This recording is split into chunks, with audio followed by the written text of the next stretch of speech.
Liverpool beat Ipswich 4-1 at home, and the score doesn't even tell half the story. Liverpool were truly dominant in this game, and it's one of the performance types that I've been looking for this season from this slot side. You can tick off a lot of other really great performance types, a lot of really great characteristics of what we've done in the past, but I think fans and players alike want to see differences in the way that they perform so that A, there's variation in the season, but B, they can step things up a little bit. And I think in this run of teams that we've been playing, which hasn't been as strong, it's easy to get into this rhythm of thinking this is how we beat a side. But the Ipswich performance in particular stood out to me because we turned the chances we had and actual dominance in midfield into tangible output. And I think in the last couple of weeks, even in the last couple of months, we've been wondering how much of the slot output is tangible output, how much of it is control, and then we just lord the control. And then we go, well, we will win from this, but it won't be the 5-6-0 win that some other managers might get.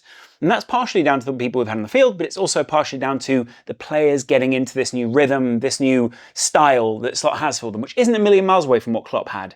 And in the last couple of games, weirdly, as they've grown in confidence, I've seen more and more of the exuberance, enthusiasm, even just Klopp feeling returning not only to the fans, but to players as well. And you can see there are times where the players kind of remind themselves of who they are. There is this early part, there's this early section, this short moment in the start of the season when every team is playing their system.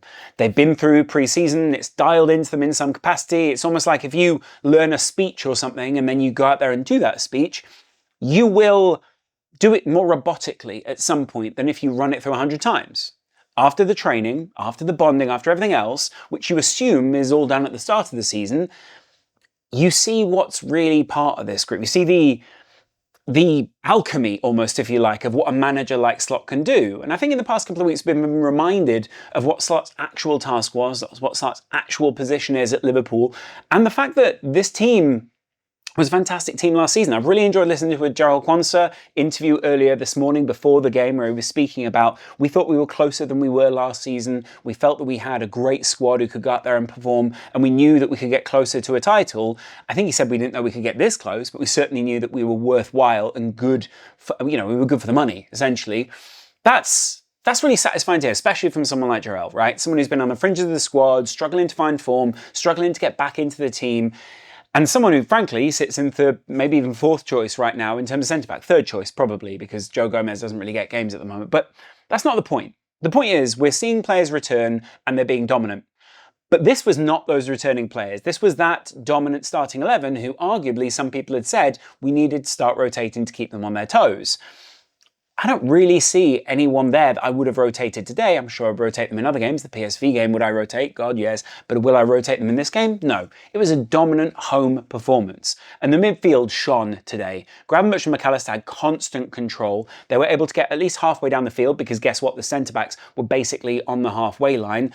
And the full-backs were able to tuck in. I think I see Trent basically on the inside, on the inside right channel. And then you see Gravenberch immediately behind him because Grav is covering quite a lot for him. We can do that in more dominant games. The same goes for Alexis McAllister, who's winning the ball really high up the field.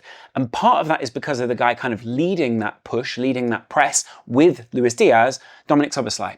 For me, he was our man of the match today. I know he didn't play the full 90, but he was one of our men of the match in the way that in that first half, which is where the game was really won, we got on the front foot, we went out there and made sure that their centre-backs and the guys just in front of them were really uncomfortable for the whole time. And that was done between a combination of Luis Diaz dropping really deep and Dominic Szoboszlai pushing on into that space. And essentially the space being evacuated and then someone else goes into that space. Either that be Luis Diaz or Dominic Szoboszlai. It gives a lot of space in the middle for whoever it is that's entering that space to run into, but it also gives people like Trent, people like Mo, people like Cody, lots of runners and basically people who are moving the opposition around to either choose to make a pass, choose to take a shot like Dominic Szoboszlai did, or choose to make a cross like someone like Trent or possibly even Salah did today. People are going to talk about, you know, the repeatable systems and the way that Slot plays, this felt like a much more instinctive game. And I saw that actually over a lot of the last couple of weeks. When you've dialed in systems, once things have become a bit more normal, you begin to play with things, but you also begin to play in a way which opens up the game a little bit more. And you could argue that as Liverpool open up the game, they will concede more goals to quality sides. They shouldn't have really conceded today. It wasn't from open play, it was from a set piece, and it was a disappointing goal to concede. But the point still stands, right? We will concede a couple of goals because other teams are just set up in that way, right? You've got better goal scorers, you've got people that they've got these set plays that managers like to play, you've got these set piece thoughts and all these kind of things that you probably didn't really have in the past or didn't have as much of, and so you just wouldn't have that same repeatable factor, should we say. Anyway, individuals. I thought Dom was our man of the match today. Cody got the 2 goals, fantastic, and he definitely deserves credit for that, but by far in my mind, Dom was the guy who was leading that midfield, who was making them really uncomfortable constantly. And again, I thought his passing today, there were a couple of great touches around the corner. There was a little looped kind of quick touch over the top. It was just time and time again, when you're looking around the field, you're looking at him and you're thinking, he looks up for it today. He looks up for it against Ipswich, granted, but he looks up for it today. I mean, first of all, it's good because he probably would have known he was starting this match. But, you know, we see Curtis Jones out, obviously, after the midweek injury. We see Harvey Elliott pushing to get into the team, and that was a very direct substitution that Slot made there. Dominic Szoboszlai and those other guys are going to be fighting for their positions more and more as people begin to get fitter and fitter on the peripheries of the team, or people who were previously on the periphery of the team, if you want. It's a good thing for a squad like this. It's called friendly rivalry. It's called friendly competition. It's not something to worry about, as I'm sure all of you know anyway, right? But then you're looking at, let me just shift his legs, it's going dead. Then you look at Liverpool's backline. Konate and Van Dijk were just constantly dominant today. I didn't actually think that Andy Robertson looked all that uncomfortable. I'm sure that they did have someone to worry them, but broadly you could see Liverpool handle that quite well. And the fact they pushed Ipswich back meant that really they cut off most of the attacks even before they got going for Ipswich, which I guess must be frustrating to play against, but is great for us.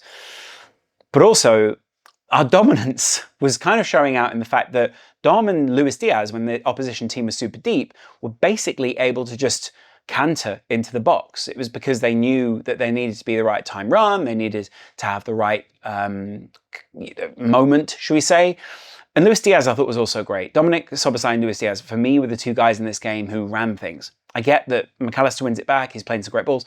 I think Luis Diaz and Dominic Szoboszlai are so key to the way that this side play, up front at least, that you see there's a visible difference when they're at their best. And, you know, I enjoyed watching Núñez under Klopp, I enjoy watching Núñez when he's his best, but I think there's nothing better than watching a team who have basically got a bit of swagger about them, and that's what Liverpool have got at this point. There is real swagger about this Liverpool side, and frankly, I think they switched off and let Anfield down by conceding a goal. They will have been disappointed to have conceded today and shouldn't be conceding against a team like Ipswich, especially not from a set piece. I genuinely was disappointed to see when the goal went in. I was like, oh, I can't believe these guys have conceded again. They're the best centre-back pairing in the Premier League not by much, but like by a short distance. And I think that Alisson deserves better, frankly, from some of the saves that he makes. So it was disappointing, but Liverpool still move on. We see ourselves top of the table. Arsenal got that hard-fought, should we say, victory against Wolves. And we go into now what is a really weird run of games for this Liverpool side. Let me just bring up these matches for you just for a second. Hold on. Matches next. Next, we've got PSV. Fine, end of the Champions League. Let's finish that strong as we can, right? I think we'll rotate in that game, but let's finish as strong as we can. Mo will definitely start that game. Bournemouth, Tottenham, Plymouth, who are obviously we'll rotate our team against them, but that's a different kind of game almost. It's not the same as playing in the Premier League or playing in the Champions League, not because of the difficulty of opposition, but because of the change in the approach to competitions like that. With the talk of a quadruple, I suppose we should be playing our strongest team. We will against Spurs, so we will have to rotate, I think, against Plymouth.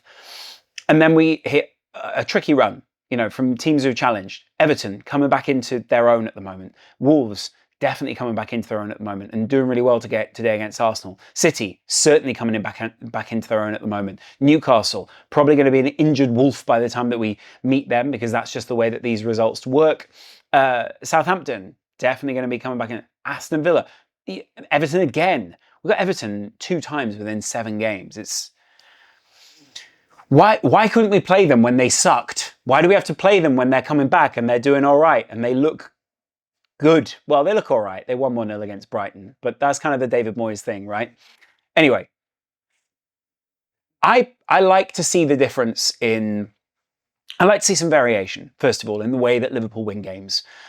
First of all, because I think real quality opposition, which Liverpool, let's face it, haven't really faced for a couple of weeks now, especially if we look at Liverpool's most recent matches. When was the last time that we played? We played Ipswich, Lille. Lille were good, but I don't think they were exceptional. Brentford, Forest, I thought they were pretty good. Yeah, we played Accrington, but I don't think they're particularly great. Spurs was a very unique game. Manchester United, very unique. Really, we should have beaten both of those sides if we'd have played at our best. West Ham, Leicester, Spurs again. We should have really beaten Spurs twice in that couple of games. The point being, right, now comes that difficult run. The run that we've been saving ourselves for, and which Arne Slot has been saving himself for, which the Liverpool team know is coming, is now here. PSV. I think it's an outlier, but it's different, right? It's the Bournemouth game, man. I think Bournemouth are like real kingmakers this season. They got a great result, I think, today. Give me a sec. They got a great result. Bournemouth, 5-0 against Forest. Do you know what I mean? By the way, Semenyo, Kluivert, that's just quite a front line for them.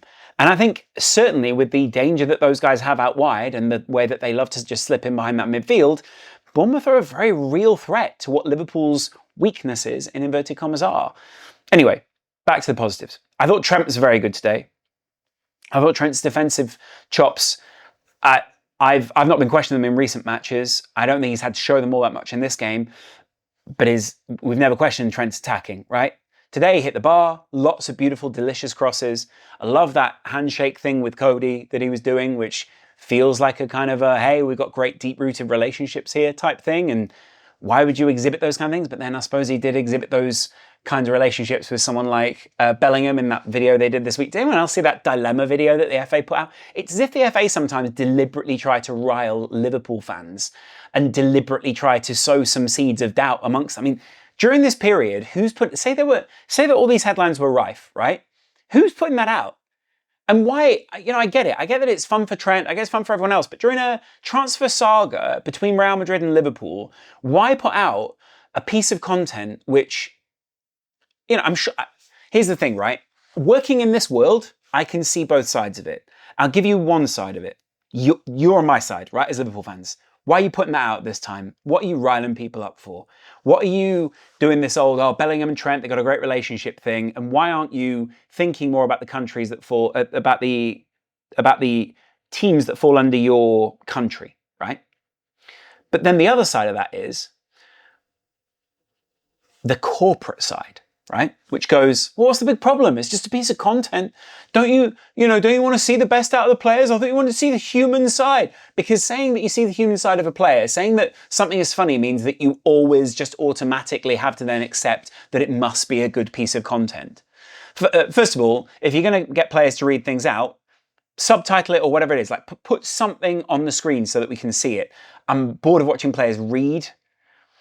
And then secondly, just read the room. Like, the amount of Liverpool groups this was sent him where it was like backfiring on Trent. No one cares if it's backfiring on the FA. The FA are big boys. But if it's backfiring on Trent, surely they care about that, right? Plenty of angry Liverpool fans about that. And just not even apoplectic. Just like, why is this out there, guys? Come on. Liverpool dealt well with Ipswich, and we should be dispatching Ipswich very handily at this point in the season. What I particularly note is this. We were different to the way we started the season. We were so different in confidence. We were so different in the way we handled them. You can see even just the fitness levels between the two sides. That's not even disparaging toward Ipswich. It is genuinely just a comment towards how fit I think many of the top flight sides are. But it's also just that other sides at the moment have been stuttering. I know City played Chelsea and were very convincing against them. But it's just the way that other sides have been stuttering. I think we'll have one more stutter. But while they're stuttering, we have to capitalise, right? While they are not performing quite as edgily, we have to be the side that are alive, the side that are compounding that misery rather than the side that are just going, yeah, well, everyone's having difficult games, aren't they, mate? It's a mentality thing. And then finally, I think again it showed just 1 or 2 more additions to this team and there is real depth there. But I think again, I hate to sound like a broken record this season, we're about to go into that difficult run. You know, we had that 10-game run during that 1 month or 8-game run or whatever it was that everyone went, oh, that's the killer run for Liverpool, that'll find them out. We're about to enter that killer run again. And to start it with a 4-1 win against Ipswich just before, we're just preparing for the penultimate game, going into that, I think is great. Let me know who you guys particularly enjoyed. Don't moan to me about Salah. I think Salah has been great in these last few games. I think he's really attracted a lot of attention. I think Diaz same. I think Gakpo deserves his credit. I think I'm going to put it out there. I think Gakpo is world class. He doesn't get enough credit for that, and I cannot wait to see him play PSV, going back there and put in a performance. Anyway, let me know what you guys think, and I'll catch you on the flip side. Patreon down there, Discord down there. Go take a look, and I'll see you guys in a while. Much love. Bye.